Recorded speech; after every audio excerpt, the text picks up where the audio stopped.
হালুয়াটা পাকাবো। ঘিটা গরম করে নিয়েছিলাম, এখন দিয়ে দিলাম। বুটের হালুয়া পাকাবো। এখন বাদাম, কিশমিশ, পেস্তা সব কিছু একসাথে ভেজে নেব।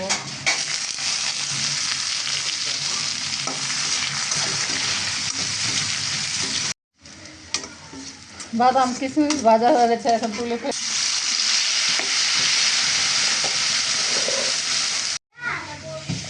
চিনাচটা দিয়ে দিলাম, দিয়ে দিলাম।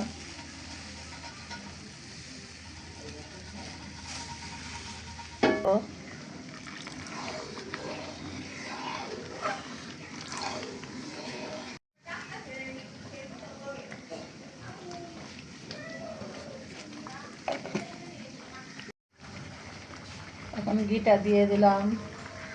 কেমন হয়েছে আপনারা কমেন্টে জানিয়ে দেবেন, লাইক শেয়ার কমেন্ট করে।